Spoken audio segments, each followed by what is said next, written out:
Clearly, battling this pandemic, the biggest issue we have in our approach is to do a layered safety approach. So I'm going to talk about the layers that we're working on here at Facilities Planning and Management.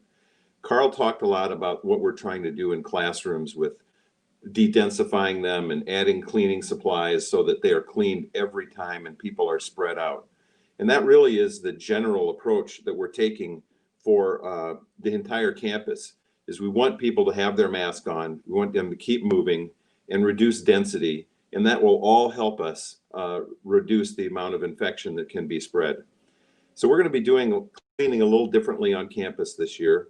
We're going to go ahead and figure out exactly what kind of trash and recycling that we used to pick up out of the offices. Now you're going to be picking them up and taking them out to a location on your floor. So that will help us redeploy our custodial staff to clean the high touch areas and common spaces throughout the buildings. So that will be one different thing. The other thing Carl mentioned that we're doing a lot of work on indoor air quality. And what that means is we're bringing in more outside air and we're running our systems longer to get more air changes. The de-densification is important everywhere on campus. So whether it's your break room, your office setup, any of the common spaces that are there, and of course the classrooms as well, we're just trying to spread people out and provide that margin of safety. The last thing I want to talk about is really how to get to and from campus. So transportation has been a big question for many people. And obviously a lot of people, especially students, are living close, they're biking, they're walking. But we have a lot of people that come back and forth with buses. So Metro buses service and our campus circulation all starts next Monday, and that will be full service. But the buses themselves are lower density. And so what that means is there'll only be 20 or 25 people on a bus. So we've ordered more buses that we can respond to the demand that we'll have and keep the density down on the buses themselves. There are going to be a lot fewer people on campus. The very large classes that used to let out and create lots of congestion around both inside buildings and outside buildings are now online.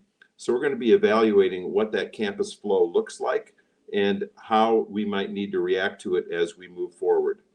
For those of you who are not taking buses, we have a lot of flexibility in parking this year. We have a big park and ride program that is an option for you. We've encouraged many people to sign up for flex parking. So if you're only coming to campus 2 or 3 days a week, that would be a great option for you to both save money and save more parking capacity. Many people are still getting their base lot, and we'll keep adjusting for what your needs are throughout the year. For example, if you started out with a base lot and you find out that you really can use flex parking, every 2 weeks, you'll have an opening where you can transfer and make a request to go from a base lot into flex parking or vice versa. We've also got a $40 pass for people to buy that they can get into any of our garages for 5 days as well. So those flexible assignments throughout the year and the multiple choices that you have hopefully will help you get back and forth. And of course, we've always continued our accessible transportation that you can get at by calling transportation or the DDRs that Lauren mentioned. The final thing I'll point out is that how this campus operates this year, we are guessing and making projections of how that will work, but we're going to be watching very closely and being prepared to respond and be flexible and nimble as we see problems or as we see things that we need to respond to. So please let us know if you see issues, and we'll be able to work together to try and resolve them.